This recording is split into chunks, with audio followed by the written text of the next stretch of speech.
Welcome to the Deep Dive, where we cut through the noise and get you straight to the heart of what's really happening. Today, we're diving into a topic that probably touches your daily life in a very intimate way. Your browser. Think about it for a moment.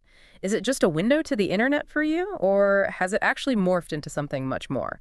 For so many of us, especially in our professional lives, it's practically become our personal operating system for work, a command center for everything we do. Absolutely. The modern browser has evolved light years beyond its initial purpose of simply browsing. Yeah. It's now the central hub for collaboration, creation, communication, managing just an astonishing number of tasks. For many, it truly is the digital workspace, which makes the idea of a browser that's actually optimized for work rather than just browsing incredibly compelling. And that profound shift in how we interact with our browsers is precisely why this next piece of news is so significant and, frankly, why it has generated such intense discussion.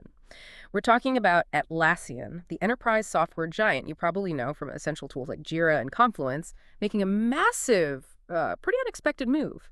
They've agreed to acquire the browser company, the innovative minds behind the much-talked-about Arc browser, and their newer AI-focused Dia browser for a whopping $610 million in cash. It's a huge play, a really significant investment, and one that has certainly sent ripples throughout the tech community. It's prompted a lot of questions about, well, what does this actually mean? All right, let's unpack this. Our mission today is to deep dive into this acquisition. We'll explore the browser company's fascinating, if brief, and let's be honest, somewhat tumultuous journey. We'll try to uncover Atlassian's motivations. What are they really buying here? And perhaps most importantly, we'll critically examine the wide range of reactions and the very strong emotions that have erupted from the tech community, especially from the discussions on places like Hacker News. What does this all mean for the future of browsers, the rapidly accelerating integration of AI into our daily tools, and the very way we rely on these digital gateways to get our work done every single day? It's going to be quite the ride, and we'll try to distill those crucial nuggets of knowledge for you. So let's kick things off with the big headline, the news that dropped like a digital bombshell. Atlassian, as we mentioned, is buying the browser company for a substantial $610 million in cash. This deal is expected to close in Atlassian's fiscal second quarter, which wraps up in December. That's a truly significant amount of money for a company that many outside of a certain tech bubble might not have even heard of until this announcement. What's the backstory here? That's right. The browser company, often just called TBC, was only established in 2019, pretty recent. And in a remarkably short span of time, just a few years, they managed to position themselves as a challenger to some of the biggest names in tech. I mean, we're talking about taking on titans like Google with its ubiquitous Chrome browser and Apple with Safari. That takes guts. Their first major offering, the Arc browser, which, garnered a real cult following, launched in 2022. Then, the Dia browser, their AI-centric offering, became available in beta just this past June, though TechCrunch also reported a full launch might not be until early 2025. This rapid trajectory for any startup, especially in such a competitive and frankly established market, is really something to behold. They aim to disrupt an almost unshakable status quo. And here's where it gets really interesting and helps us understand Atlassian's perspective.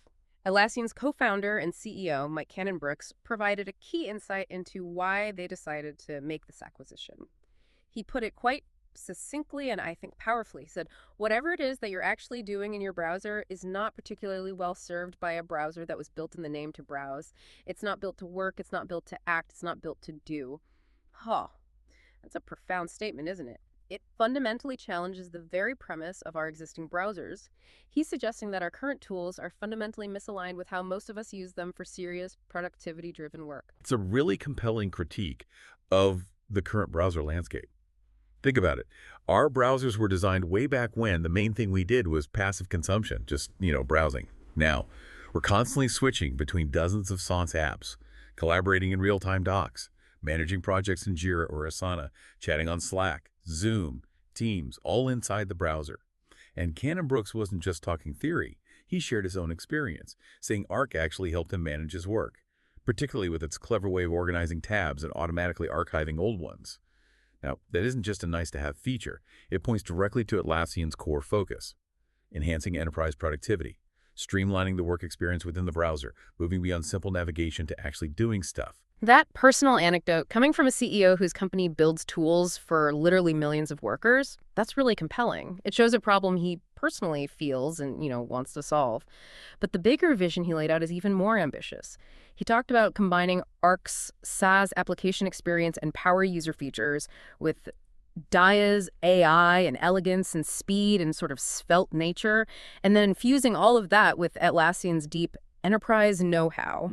The goal, as he sees it, is to put all of this together into a coherent product that truly delivers quantifiable value for their huge customer base. It sounds like they're aiming to create nothing less than a unified, intelligent, work-first environment. Indeed. It's a strategic calculation aiming for a significant market advantage. Definitely. And speaking of calculations, let's look closer at that $610 million price tag. It's notable because the browser company was valued at $550 million last year. So this suggests a modest but solid increase in valuation at acquisition. It wasn't, an explosive jump, but it certainly represents a strong exit for the investors who backed TBC. Interesting point, too. Atlassian apparently wasn't the only major player looking at TBC. Reports indicate that other heavyweights, like OpenAI and the AI search startup Perplexity, also held acquisition talks. Perplexity, you might remember, they famously offered Google a staggering $34.5 billion for Chrome, a move which Cannon Brooks rather dismissively labeled stunt PR. He emphasized Atlassian's focus was on actually integrating and delivering tangible value rather than just making headlines or, speculative bids. That, to me, highlights a very different approach. That comment from Cannon Brooks is quite telling, I think. It highlights a crucial difference in motivations. Atlassian is clearly positioning this as a serious strategic move tied into their long-term enterprise vision, not just chasing a trend or making a splash. It's also worth noting the significant investor backing TBC had from the start, including Atlassian Ventures itself, Salesforce Ventures, Figma co-founder Dylan Field, and LinkedIn co-founder Reid Hoffman.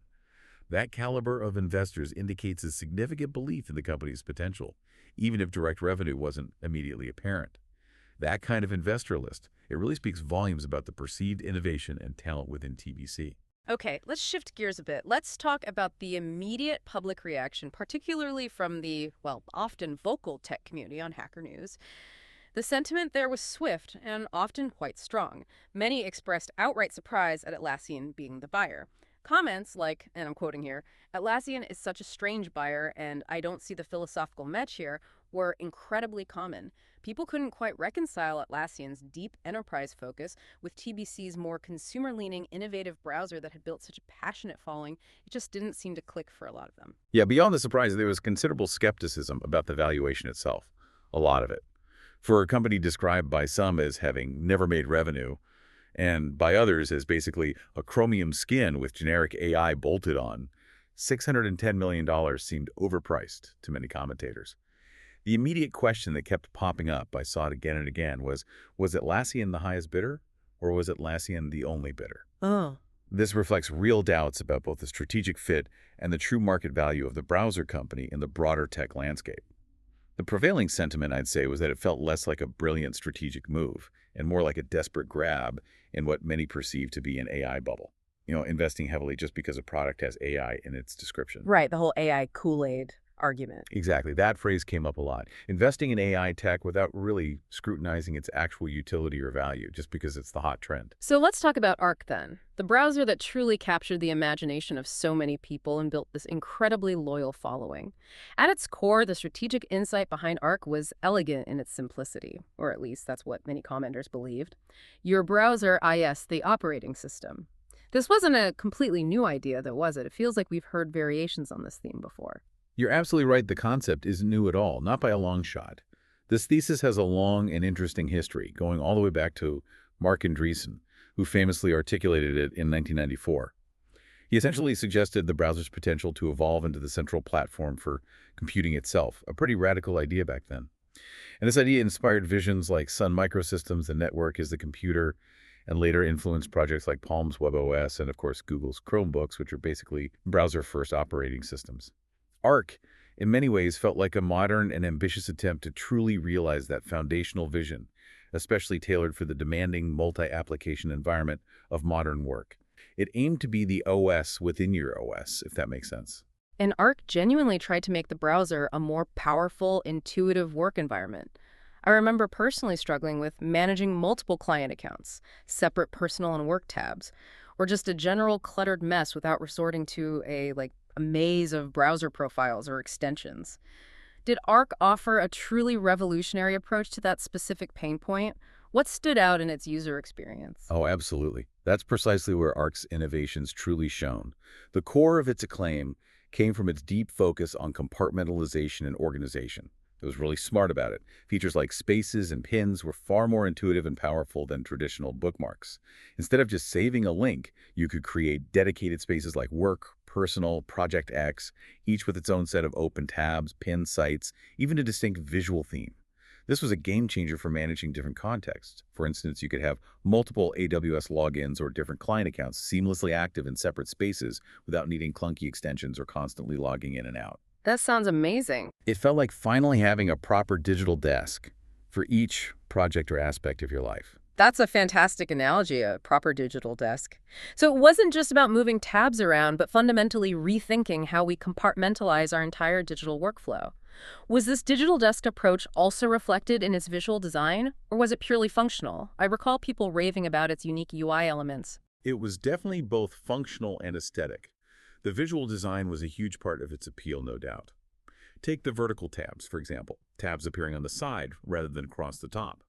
It was a fresh, space-efficient take on tab management that a lot of people loved. Beyond that, it had these truly unique UI elements, like air traffic control for smarter URL routing, letting you define where certain links would open by default. Super handy. You could rename tabs to make them more descriptive, replace boring favicons with emojis, and it even included handy built-in features like a whiteboard for quick notes and intuitive tab groups. And for developers, the Custom Arc Development Kit, or ADK, was highly praised. It allowed former iOS engineers to prototype native browser UI really quickly, using Swift on Windows, which many considered a significant technical achievement. Building native UI on a non-native platform like that. It allowed for incredibly fast and fluid interactions. Okay, so Arc clearly resonated deeply with a specific type of user, especially those looking for a highly organized, customizable, and visually distinct experience. It gathered a passionate following, definitely. But despite all this praise and innovation, Arc still faced some significant challenges, didn't it? It didn't quite achieve the mass market adoption they initially hoped for. It did, yeah. That was the tough part. The browser company's CEO, Josh Miller, was actually quite candid about it. He admitted that Arc's metrics were more like a highly specialized professional tool, like a video editor, than a mass-market consumer product. Mm. And that was a stark contrast to their mass market aspirations. It became clear that despite its devoted users, it simply didn't achieve the broad mainstream adoption they needed to really compete with the giants like Chrome or Safari. And there were technical limitations too, right? Things that further narrowed its appeal and drew criticism from parts of the tech community. Indeed. A frequent complaint, especially on places like Hacker News, was the lack of Linux support. That immediately alienated a significant segment of tech-savvy users who often champion innovative software. Linux users felt completely left out. There were also noted issues, like the inability to display DRM-protected content, which, made it a non-starter for many who wanted to use it as their primary browser for everything both work and entertainment, like streaming Netflix or whatever. I remember another point of contention that was a major turnoff for many potential users. The onboarding process. People found it unnecessarily complex or, well, kind of exclusionary. You hit the nail on the head there. The asinine sign-up waiting list, as some called it, and the requirement to actually create an account just to use a browser. Those were major points of friction. In an era where most browsers offer immediate, no-strings-attached access, this created a significant barrier. It alienated potential users before they even got a chance to experience Arc's innovations. And in a market dominated by free, instantly accessible alternatives, that's a really tough hurdle to overcome. It's like asking someone to sign up for a club membership before they can even walk into the storefront to see what's inside. Okay, here's where the story gets really emotional for the user base. The browser company's decision to pivot to Dia. For many loyal users, this felt like the tragic downfall of Arc. TBC made the decision to put Arc into what they called maintenance-only mode, to focus their efforts entirely on Dia and the promised open-source release for Arc. It never fully materialized in a way that satisfied its community, leaving many feeling pretty abandoned. Oh yeah, this decision ignited an absolute firestorm. Disappointment, anger, you name it, across Hacker News, Reddit, Twitter. Many users felt profoundly betrayed by a company they had championed. They expressed deep frustration, lamenting what they called the unforced downfall of a genuinely promising product and the squandered goodwill the company had so carefully built up. You saw comments like, they drank the AI Kool-Aid and killed what users actually wanted, and they threw it away to work on, probably, the CEO's new fixation. These comments really illustrate this immense sense of loss and, frankly, disillusionment. It sounds like users felt their trust was fundamentally broken, especially since Arc seemed to be gaining real traction after the pivot announcement was made, almost like it was hitting its stride just as they decided to shelve it. Exactly. That timing felt particularly jarring to many. The perceived impact on customer loyalty was immediate and severe. Users were left asking, quite reasonably, why would I try or migrate to a new workflow with Dia after they axed my old one, Arc? You can't rebuild customer trust after that. And this highlights a critical lesson, I think, in product development and community engagement. Users invest emotionally in their tools. They build workflows, habits, even identities around them. Abandoning a beloved product for a new, unproven direction, particularly after raising expectations so high, can have lasting repercussions on brand perception and future adoption. It's a fundamental break in that implicit social contract between a company and its early adopters. And yeah, it's notoriously difficult to recover from that kind of breach of trust. So after that emotionally charged pivot, all eyes, or at least some eyes, turned to Dia. The browser company promised an AI-centric vision for this new browser, something completely different from Arc.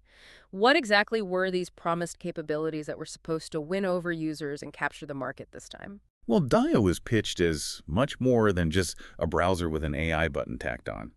As TechCrunch and TBC's own website described it, it was envisioned as an entirely new environment built on top of a web browser, rather than just being an app or a single feature. This meant deeply integrated AI tools, not just, bolted-on stuff. We're talking about AI assistants for writing emails or documents, fetching facts from your open tabs, and understanding the context of your entire browsing session. For instance, being able to retrieve specific Amazon links from your currently active shopping tabs, or maybe summarize the content of an article you're looking at. That sounds pretty ambitious, almost like having a personal assistant living right inside your browser. What about interacting with the browser itself through this AI? Could you, talk to it? Yeah, that was a key feature, the ability to use natural language commands directly in the address bar to perform various actions, basically turning the browser into a more proactive agent. You could, theoretically, tell Dia something like, fetch that document I was working on yesterday and email it to Sarah using Outlook, or schedule a meeting with John and Jane for next Tuesday afternoon, using just natural language. But the most ambitious part, and maybe the most speculative, involved Dia performing actions on your behalf. Think about it. Adding items from an email directly to your Amazon cart by having the browser autonomously navigate Amazon, find the items, and add them for you. Or maybe emailing individual participants of a video shoot directly from a Notion table, parsing the data and composing the messages automatically. This sounds very similar, actually, to the promises made by devices like the Rabbit R1. It implies a vision of an AI agent doing things for you, not just with you. And as we know from things like the R1, that kind of ambitious execution, well, it often means it won't be perfect, especially not right out of the gate. That's a bold leap into agentic AI, definitely blurring the lines between browsing and automated task execution. TBC CEO Josh Miller explained this pivot by acknowledging that while Arc had passionate users, its complexity and niche appeal didn't resonate with everyone.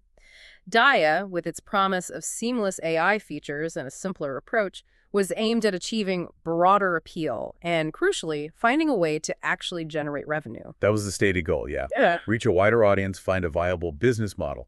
However, Hacker News wasn't quite as enthusiastic or convinced. Not at all. Many commenters expressed strong skepticism about Dia's capabilities, even dismissing it pretty harshly. It was frequently described again as AI Kool-Aid, that idea of using AI mostly for marketing hype. Others called it a rough MVP, or even, concerningly, a security nightmare, given the level of access it would need to user data and actions to do those automated tasks. The prevailing sentiment, I'd say, was that Dia felt like it was built for VC, no user will really like it. Many users found its features worse than Arc, and its AI often less capable than existing well-established chatbots like ChatGPT or Claude. So, the tech community was largely unimpressed with Dia's vision and its initial execution. There was also this strong undercurrent of concern that simply AI jammed into a browser wouldn't magically make Atlassian products any more pleasant to use.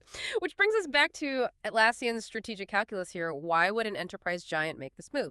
It seems to go beyond just acquiring a browser with some AI features. What's the deeper play, do you think? Precisely. And this is where the Hacker News speculation got really interesting. Many suggested that Atlassian isn't just acquiring a browser, they're acquiring TBC for its core expertise in building what are effectively computer use agents. Basically, tools that can do the productivity tasks for you by interacting with the browser and other applications. This aligns very well with Atlassian's existing AI initiatives, particularly their AI coding agent, Rovo, which aims to help developers. Imagine having a superpower for interacting with Jira. Instead of manually clicking through tickets and reports, you could just ask an AI agent, hey, look at Jira and tell me what critical tasks I need to work on this week for Project X.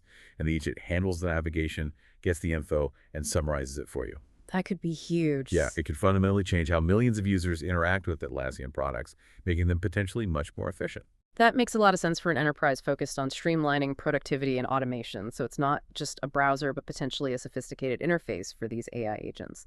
What about the broader market landscape for browsers? Is there an emerging niche Atlassian might be eyeing here? This acquisition also fits very neatly into the emerging and increasingly crucial category of the secure enterprise browser. Hmm. Now, this isn't about general web browsing like you do at home. It's about providing a highly managed, secure client specifically for business use cases. Think about managing IT policies, ensuring compliance, preventing data leakage, providing a controlled environment for employees using company resources and SaaS apps.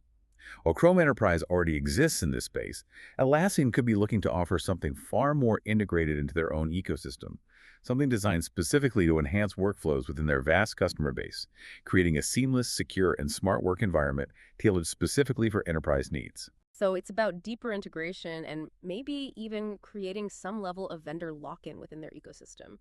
It creates a stronger gravitational pull towards Atlassian's whole suite of tools. Absolutely, that seems very likely.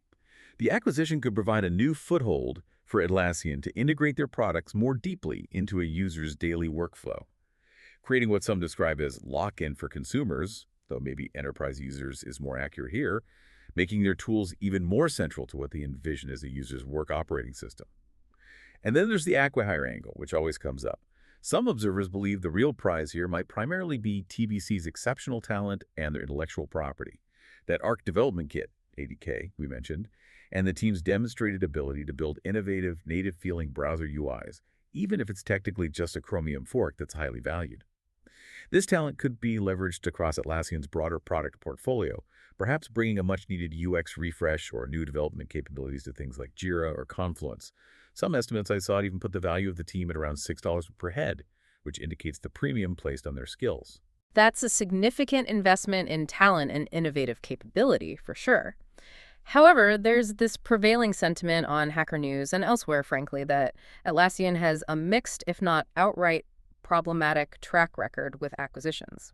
Many users express serious concerns about Atlassian's stewardship of acquired products. Yes, there's a strong, very vocal perception within the tech community that Atlassian has a history of acquiring companies and then either letting their products kind of wither and die or causing them to suffer from what users often call enshittification and jurification. Okay, break those down. Enshittification and girafication. Right. So enshittification is that general term popularized by Cory Doctorow, referring to the process where platforms degrade in quality, usefulness, or user experience over time, often to extract more value from users or advertisers. Things just get worse.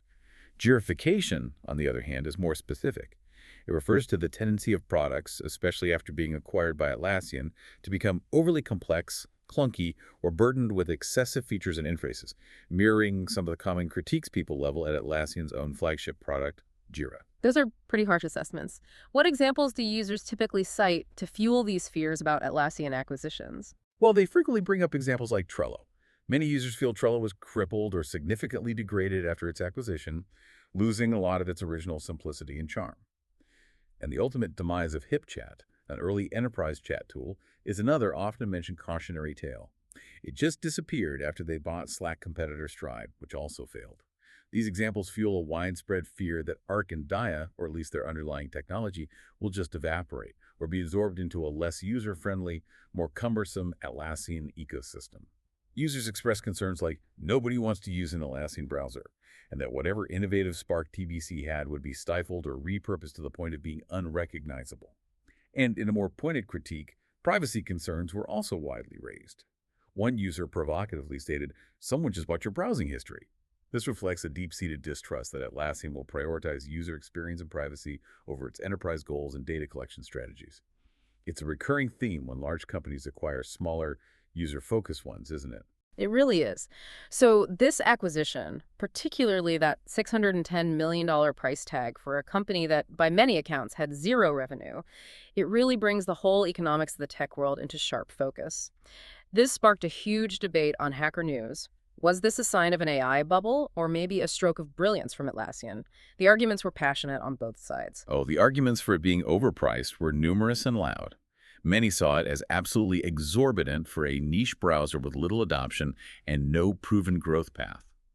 The idea that a chromium skin with generic AI, as some put it, could command such a valuation really fueled strong accusations of an AI bubble. Commenters suggested that Atlassian was simply chasing the hype because the word AI appeared in the browser. They questioned the underlying fundamental value beyond the current buzzwords, arguing it was a classic sign of market irrationality. For them, it pointed to a serious disconnect between perceived value and actual deliverable revenue or utility. But there were also compelling arguments defending the valuation, weren't there? It's rarely black and white in the VC world, especially with these kinds of bets. Absolutely. Others definitely defended the venture capital model. They pointed to numerous successful tech giants, Amazon, Google, Meta, which famously operated at a significant loss for years before achieving massive profitability. History's full of examples. They argued that the pedigree of the team and a believable project plan, particularly one that positions the browser as this new work OS with deep AI integration, could genuinely justify such an investment in today's market. For these proponents, it represents a good exit for the investors, especially considering TBC had raised a reported $50 million previously. It validates their initial bet. The underlying sentiment for VCs, as one commenter shrewdly put it, is that they are not allowed to lose on their investments, which highlights the immense pressure on startups to secure profitable exits, even if it means pivoting or selling out. It's a calculated risk on future potential, not just current revenue streams.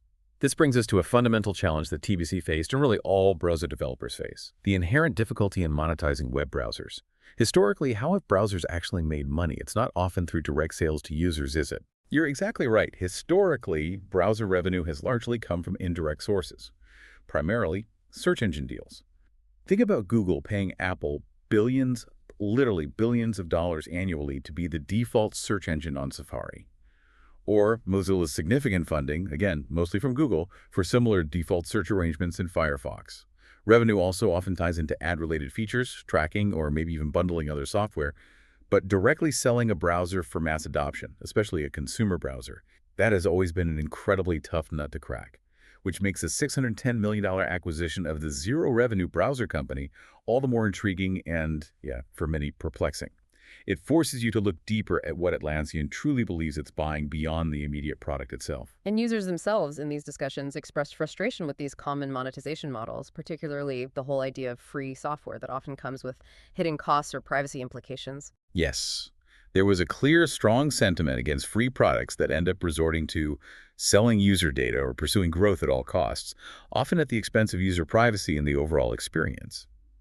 Many users advocated for paid tools with real business models as a healthier, more transparent, and more trustworthy alternative.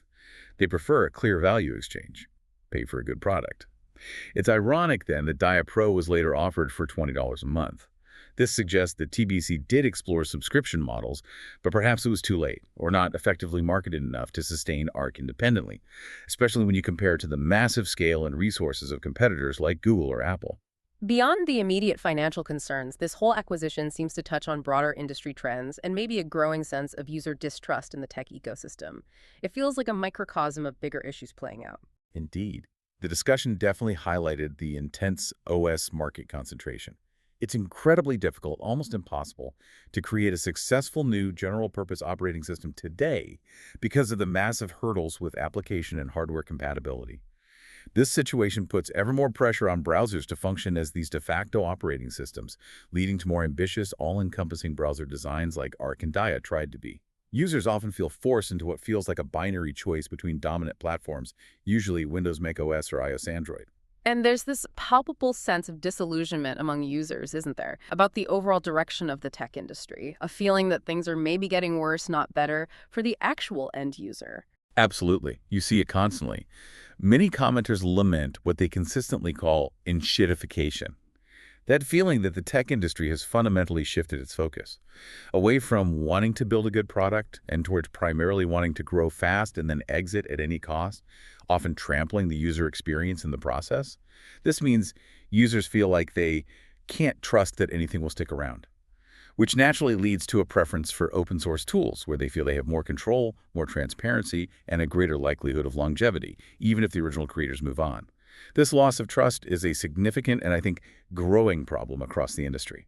So the AI bubble argument rears its head again here, with this acquisition seen by some as just another symptom. Yes, definitely. The acquisition was seen by some skeptics as Atlassian chasing the hype because the word AI appeared in the browser. Just indicative of an inflated market driven by buzzwords rather than solid fundamentals. However, to be fair, others pointed out Atlassian's existing and reportedly quite powerful AI features, like their coding agent Rovo.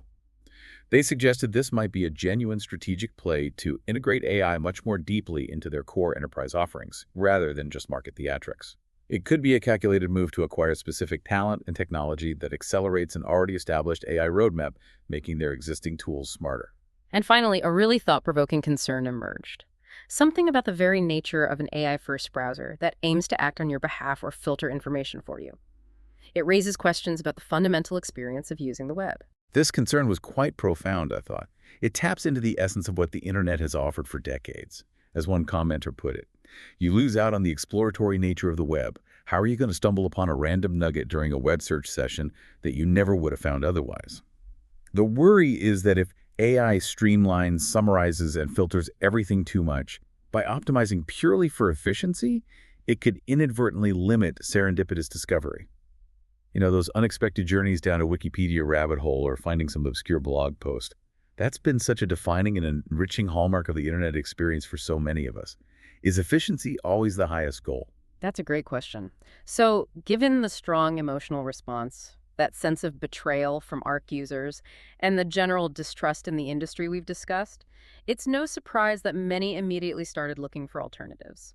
ARC's pivot and eventual acquisition create a vacuum that other projects are now actively rushing to fill. That's right. The pivot away from Arc left a significant void, especially for its power users. And it led many former users to actively seek out browsers that could replicate its acclaimed features and that unique user experience. A prominent Arc-inspired successor that emerged frequently in these discussions and seems to have gained significant traction is Zen Browser. It really captured the attention of the displaced Arc community. What makes Zen stand out as a compelling alternative, especially for those who felt so loyal to ARC? What's the appeal? Well, Zen is often praised for its very similar approach to spaces and folder structure, which was, as we discussed, a core organizational feature that Arc users absolutely loved, that compartmentalization. It's also reportedly an active, enthusiastic development, which is a huge plus for users who felt abandoned by TBC's sudden shift. They see a responsive team. Crucially, Zen is built on the Firefox engine Gecko, offering a non-Chromium alternative. That's a significant draw for users concerned about Google's dominance and the monoculture around Chromium. It's also apparently highly customizable with CSS, allowing users to really tweak it and make it their own. Many former Arc users have actively proclaimed online they switched to Zen instead, feeling it truly carried the torch of Arc's original vision. Other notable alternatives like Vivaldi and Orion were also mentioned frequently. They similarly focus on advanced features, user control, and catering to that power user crowd who seek more than just basic browsing functionality. It seems like this whole situation has also sparked renewed calls for users to, as you put it, hug Firefox close, almost as a rallying cry for the open web. Why do you think that is? What makes Firefox the go-to alternative in these discussions beyond just specific features? This sentiment truly highlights the deep-seated concerns about Chromium's overwhelming dominance in the browser market and Google's perceived monopolizing influence over the web's standards and future direction.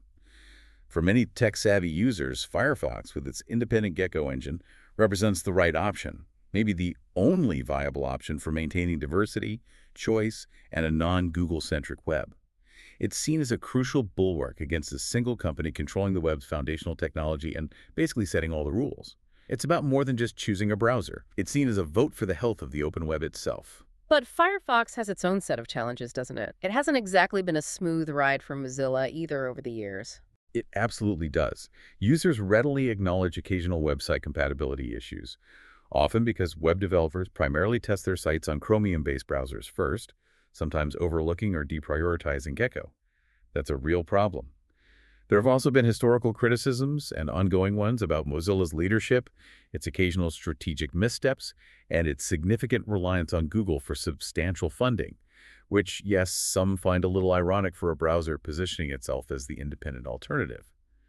However, its robust features like multi-account containers, which are fantastic for compartmentalizing browsing for different purposes like work, personal, shopping, without juggling separate browser profiles or extensions, make it a really strong contender for privacy-conscious users and power users who want robust functionality and control outside the Google sphere.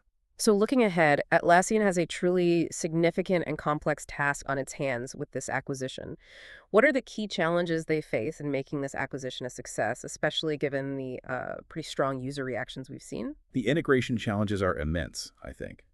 Atlassian needs to successfully integrate TBC's technology and, critically, retain and motivate its talented team. That's always tricky in acquisitions. And they need to do this while managing extremely high and often skeptical user expectations. This is particularly sensitive given the borderline unusable frustration, as some users put it, that many already associate with existing Atlassian products like Jira. They'll need to demonstrate very quickly and convincingly that this acquisition won't just lead to further enshittification or Jirification, but rather to genuine improvements and useful innovation.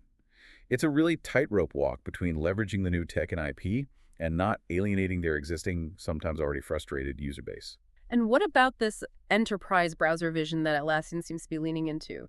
Can it truly succeed in that crowded space, or will it just become another product lost in their large enterprise suite? That's truly the multi-million-dollar question, isn't it? And perhaps the key to whether this acquisition makes sense in the long run. Can Atlassian successfully pivot Arc or Dia's underlying technology into a compelling, secure enterprise browser, one that genuinely enhances workflows for their vast customer base in a meaningful way? Or will this become another cautionary tale? A classic example of embrace, extend, extinguish, where the acquired technology is absorbed, diluted, maybe integrated poorly, and ultimately loses its original value and identity within the larger corporate structure. The outcome will depend heavily on their execution, their ability to actually listen to users, both the acquired ones and their existing base, and whether they can genuinely create a product that users want to adopt in a business context rather than one they are simply forced to use by IT mandates. Ultimately, this acquisition really underlines a broader trend, doesn't it? It feels like it's not just about these two companies, it's about the evolving nature of digital work itself. It certainly does. This entire episode, this whole saga, underscores the growing, undeniable importance of the browser as a central work environment. It's just where we spend the vast majority of our digital working hours now. And it highlights the increasing, often relentless, role of AI in streamlining productivity, whether users are fully ready for it or even want it or not. AI is becoming integrated into every digital corner, from writing assistants to task management to data analysis. And this acquisition is a clear signal that enterprise giants like Atlassian are scrambling to lead that charge, or at least be a major player, in redefining the future of work as it happens within the browser. So what a journey we've taken today, diving into Atlassian's bold and, yeah, pretty controversial acquisition of the browser company. We've explored the core tensions at play. A beloved, innovative browser like Arc, with its passionate user base, seemingly abandoned for an AI-centric vision with Dia, only for the whole thing to be acquired by an enterprise giant with a, let's say, very mixed reputation for product stewardship. All of this plays out against a complex backdrop of user disillusionment, the relentless tech industry pursuit of growth and new revenue streams, and the swirling hype or maybe bubble of the AI Kool-Aid trend. It's a complex tapestry of innovation, ambition, and frankly, a lot of user frustration and skepticism. It really is a microcosm of so many fundamental challenges facing modern tech, I think. The immense pressure for rapid growth, often at any cost. The sometimes disruptive, sometimes confusing pursuit of new paradigms like AI, and the constant difficult struggle to maintain user trust and loyalty when product roadmaps shift so dramatically, sometimes leaving loyal communities feeling left behind or betrayed. Okay, here's a provocative thought to leave you with, one that builds on everything we've discussed today. In an age where the browser increasingly is the operating system for our work, and AI is becoming more integrated into literally every digital corner, what truly defines a good browser anymore? Is it just raw speed? Is it a beautifully clean interface? Is it powerful organizational tools like Arcspaces? Is it intelligent automation like Diapromise? Is it unwavering privacy? Or is it something else entirely, some combination we haven't even seen yet? And as companies like Atlassian continue to redefine what a browser is and what it can do, what responsibilities do they have to the users, to you, who rely on these digital gateways every single day, navigating your professional and personal lives within them? This acquisition forces us to reevaluate not just our tools, but our expectations for them, and perhaps even the very nature of our trust in the companies that build them. Something to think about?